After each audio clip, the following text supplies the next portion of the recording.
बहू और प्राचीन सास। पल्लवी की शादी कुछ ही दिनों पहले रचित से राजपुर नाम के शहर में हो जाती है। एक दिन पल्लवी की सास इंदु उसे कुछ काम बताती है। बहू, ये मिर्चियाँ ऊपर छत पर सुखा दे, इन्हें कूटकर मिर्ची पाउडर बनाना है। पल्लवी को इंदु की ये बात सुनकर हंसी आ जाती है। अरे मम्मी जी, आजकल कोई भी मिर्ची घर पर नहीं कूटता, बाजार से ही खरीद लेते हैं सब। खरीदते होंगे, पर इस घर में पुराने तौर तरीके ही चलते हैं बेटा। अरे पर जब सब चीजें आधुनिक हो गई है तो इतनी मेहनत करके टाइम क्यों वेस्ट करें?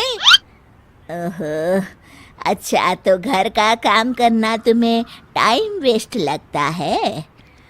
ऐसा नहीं है मम्मी जी। अच्छा छोड़िए, मैं मिर्ची सुखा देती हूँ। अगले दिन पल्लवी नाश्ता बनाकर शांति से अपने कमरे में किताब पढ़ रही होती है। तभी उसकी सास आवाज लगाती है। अरे बहू, बाहर तो आना जरा। जी मम्मी जी, क्या हुआ?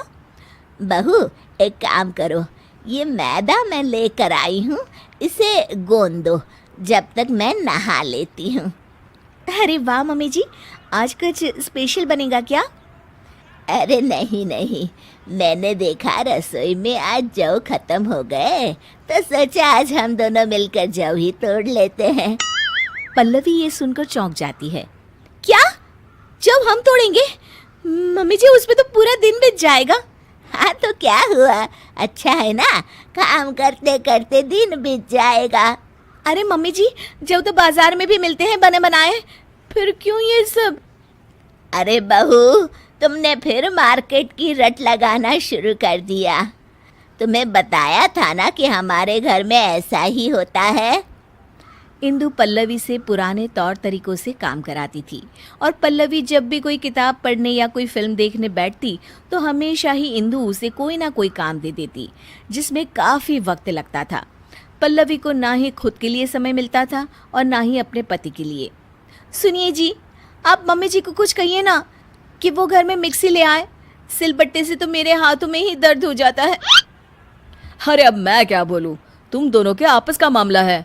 और वैसे भी घर की बनी हुई चीज़ों से जो हमारे घर में खाना बनता है ना, बहुत स्वादिष्ट होता है। मेरे ऑफिस वाले तो बहुत तारीफ करते हैं।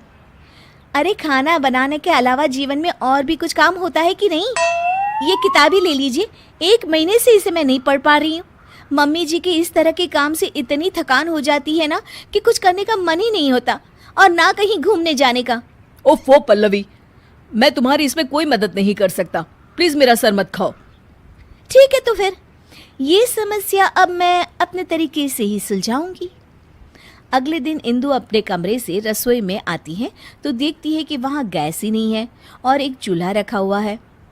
ये चूल्हा यहाँ क्या कर रहा है और हमारी गैस कहाँ चली गई? तभी वहाँ पल्लवी आ जाती है। उसके हाथ में बहुत सारी लकड़ियाँ होती हैं। अरे बहू, ये क्या कर रही हो? मम्मी जी, मुझे समझ में आ गया है कि पुराने तौर तरीकों से ही रसोई का काम अच्छे से होता है, तो मैंने सोचा क्यों ना हम भी आज से चूल्हे में ही खाना पकाएं। इंदु को ये बात कुछ हजम नहीं होती। अरे बहू, ये गांव नहीं, यहाँ चूल्हा नहीं जला सकते। क्यों नहीं जला सकते मम्मी जी? हमारे घर में हम कुछ भी करें। चलिए आज हम चूल्हे पे ही नाश्ता बनाते हैं। पल्लवी फूंकनी से लकड़ियां जलाती है और चूल्हा तैयार करती है, पर उसकी वजह से दोनों सास बहुओं को बहुत खांसी उठ रही होती है। अरे बहू, ये क्या बवाल लेके आ गई तुम घर में? मम्मी जी, मैं तो आपके बताए हुए मार्गदर्शन पर चल रही हूँ। दोनों खांसने लगती है। कोई नहीं मम्मी जी, पहली बार बना रहे थे ना, अगली बार से ध्यान रखेंगे कि कितनी लकड़ियाँ डालें। अभी तो आज दोपहर का और रात का खाना भी बाकी है। इंदु को ये सुनकर टेंशन होने लगती है। उसे प्यास लगती है और वो फ्रिज से पानी लेने जाती है तो देखती है कि फ्रिज की जगह पर मटका रखा हुआ है। बहू, हमारा फ्रिज कहाँ चला गया? मम्मी जी, वो तो मैंने बेच दिया। मैंने सोचा मटके में पानी पीना बहुत फायदेमंद होता है, इसलिए मैं ये मटका लेकर आ गई मम्मी जी। अरे लेकिन फ्रिज में और सब चीजें भी तो रखी जाती है पानी के अलावा। सब्जी दूध उसका क्या करेंगे, कहाँ रखेंगे हैं? मम्मी जी, ये फ्रिज ही हमारी सेहत खराब करने की जड़ है। हम बचा हुआ खाना इसमें रखते हैं और फिर वही बासी खाना हम खाते हैं अगले दिन। लेकिन अब हम सिर्फ उतना ही सामान लेंगे और उतना ही खाना बनाएंगे जितने की ज़रूरत हो। पल्लवी धीरे धीरे करके घर से सारी आधुनिक चीज़ें हटा देती है। गर्मी का मौसम होता है और पल्लवी को एक तरकीब सूझती है। वो घर का एसी हटा देती है। अरे बहू, ये एसी कहाँ गया? बड़ी गर्मी लग रही है, खराब हो गया है क्या? नहीं मम्मी जी, मैंने ही हटवा दिया। पता है एसी की हवा कितनी हानिकारक होती है। उसकी बजाय ये लाई हूँ मैं आपके लिए। ये लीजिए पंखा और हवा कीजिए। इंदु को अब गुस्सा आ जाता है। अरे अब बस भी कर बहू, घर का सारा सामान ही बेच दिया क्या तूने? अरे हम शहर में रहते हैं, गांव में नहीं। जमाना कितना आगे बढ़ गया है, ये सब चीजें हमारी सहूलियत के लिए है, इतना भी नहीं जानती? कितना वक्त बचाती है ये सब आधुनिक चीजें हमारा। हाँ तो माँ जी, बाजार में बनी रेडीमेड चीज़ें भी तो हमारा कितना समय बचाती हैं।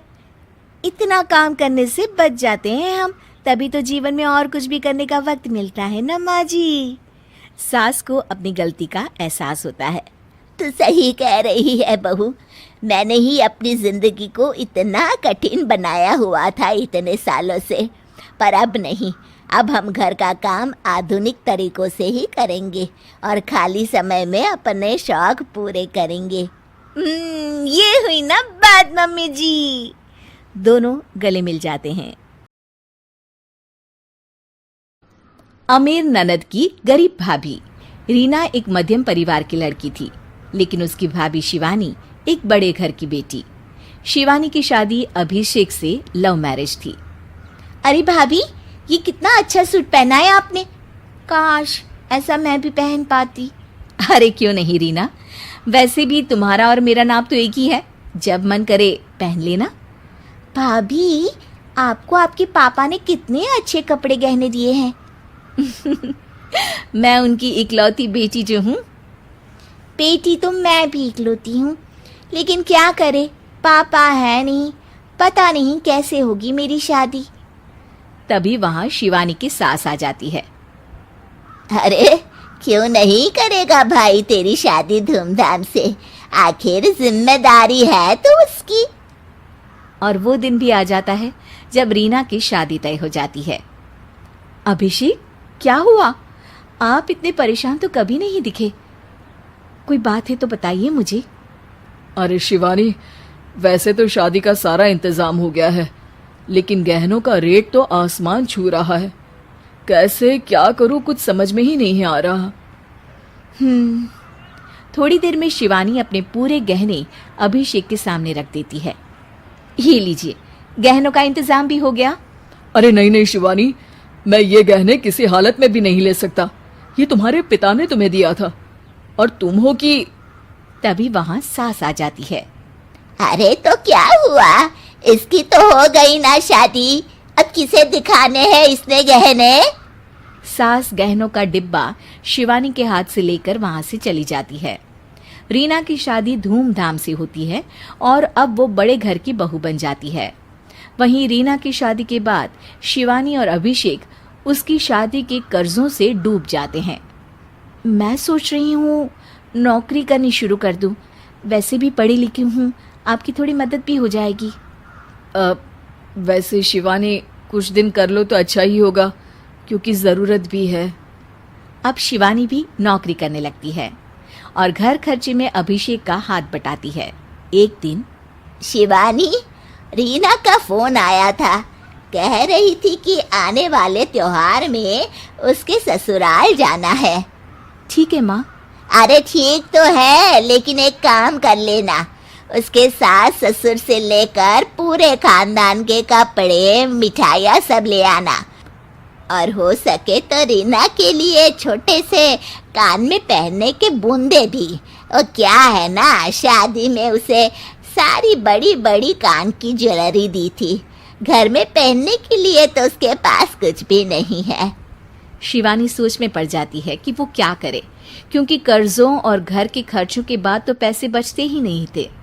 शिवानी फिर अपने पिता को फोन करती है और उनसे पैसे मांगती है। देखो शिवानी, मैंने तुम्हें शादी के वक्त ही मना किया था कि ऐसे घर में शादी करनी ही नहीं चाहिए। अरे अभिषेक को शर्म आनी चाहिए जो ससुराल से पैसे मंगवा रहा है। शिवानी को पिता की बात पर गुस्सा आ जाता है। आप मेरे पिताजी हैं और मैं परेशान थी इसलिए आपसे मदद की उम्मीद की पापा। अभिषेक को तो पता भी नहीं है कि मैंने आपसे पैसे मांगे हैं। शिवानी सोचती है कि वो अभिषेक से बात करे, लेकिन फिर उसे लगता है कि वो टेंशन ले लेगा। तभी शिवानी की नज़र हाथ के कंगन पर पड़ती है। सीधे बाजार जाती है और उसे बेचकर ननद के घर ले जाने का सारा सामान लेकर आती है और सास के सामने रख देती है। हाँ ठीक है, लेकिन फल थोड़े और अच्छी क्वालिटी के होने चाहिए थे। शिवानी कुछ नहीं कहती, वहां से चली जाती है। एक दिन शिवानी, रीना का फोन आया था, बहुत रो रही थी। क्यों माँ, क्या हुआ? सब ठीक तो है ना उसके ससुराल में?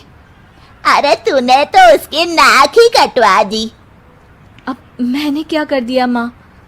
कह रही थी कि बड़े घर की बहू है भाभी, जो कपड़े दिए वो ब्रांडेड भी नहीं थे। तू तो जानती है ना उन लोगों का पहनावा कितना अच्छा है। तू तो मेरी बेटी का भला कभी सोचती नहीं। हाय भगवान, अरे बड़े घर की बहू है इसी बात की जलन है ना तुझे, लेकिन याद रख मेरी बेटी का सोचने के लिए भगवान है। तुम लोग कभी उसका बुरा नहीं कर पाओगे। अब शिवानी के मन में सवाल था कि क्या ईश्वर सिर्फ रीना के साथ है, उसके साथ नहीं? लेकिन उसे सुकून था कि वो अभिषेक के साथ उसकी जिम्मेदारियों को निभाने में बराबरी की हकदार है। शिवानी वहां से चली जाती है। वो सास से कुछ नहीं कहती, क्योंकि अमीर घर की बहू बनकर रीना को भले ही सुकून ना हो, लेकिन गरीब घर की बहू बनकर शिवानी खुश है, क्योंकि खुशी पैसों से नहीं परिस्थितियों पर निर्भर करती है।